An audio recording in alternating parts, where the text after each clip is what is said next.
Jokaisella mun ikäisellä on taianomainen lapsuuden muisto eräästä harmaahapsisesta vanhasta sedästä, joka kuitenkin lopulta paljastuu täydelliseksi mielikuvituksen tuotteeksi. Ja mä en valitettavasti puhu nyt Gösta Sundqvistista, vaan meidän koko kansan sankarista, Pertti Spede Pasasesta.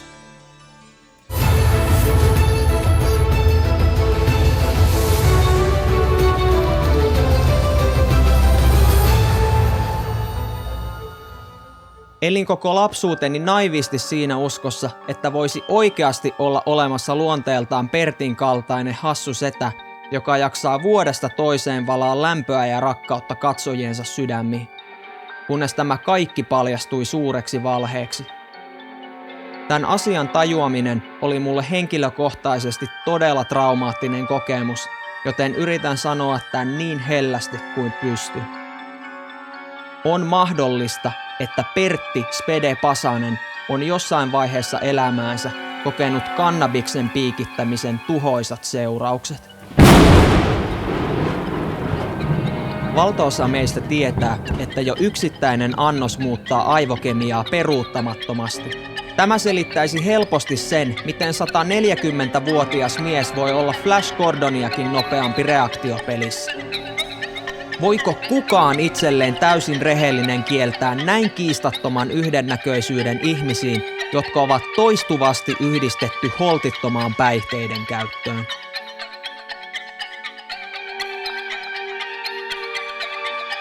Voiko selvinpäin keksiä tällaista? Tai tällaista? Seuraava alkaa jo hiljalleen siirtyä keskipistettä kohti, ja tämä kuula on jo keskipisteessä, tämä keskipiste. Tai tätä?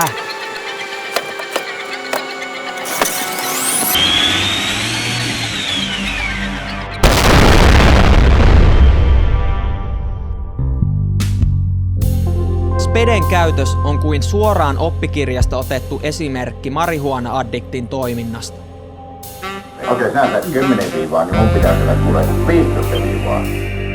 Hamppuyliannostuksen yleisimpiin sivuoireisiin kuuluu sekava käytös, hermostuneisuus ja korostuneet tunteenpurkaukset. Ainoastaan pössyttelijä voi ottaa häviön leikkimielisessä pelissä näin tosissaan. Hemmet, tähän nyt meni siis. Mulla ei ikinä ennen, siis multa meni varmaankin hermo. Säännöllinen kannabiksen käyttäminen aiheuttaa tunnetusti masennusta, ja lienee sanomattakin selvää, että Uuno muuttaa maalle on yksi Suomen elokuvahistorian synkimpiä teoksia. Béni soit Dieu, le Père de Jésus, le Christ notre Seigneur, qui nous a bénis et comblés des bénédictions de l'Esprit au ciel dans le ciel dans le Useilla narkomaaneilla on narkomaanien näköisiä ystäviä ja työtovereita, ja Spede on liikkunut läpi koko uransa hyvin epäilyttävässä seurassa.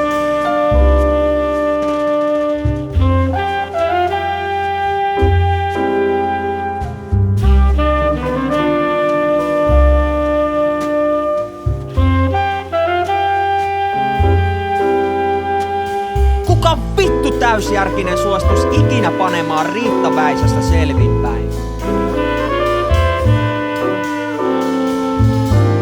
On hyvin vaikea uskoa pelkäksi sattumaksi, että marihuanaa ja kofeiinitabletteja sekoittamalla valmistettava katuhuume, slangi nimeltään Speedball, näyttää vain 2 kirjaimen paikkaa vaihtamalla tältä.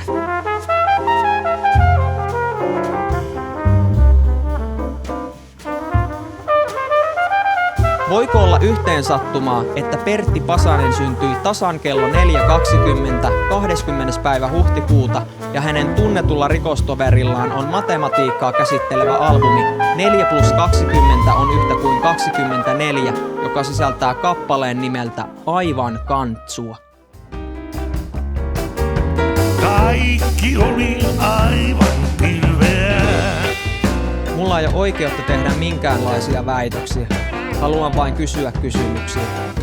Jokaisen on tehtävä johtopäätöksensä itse.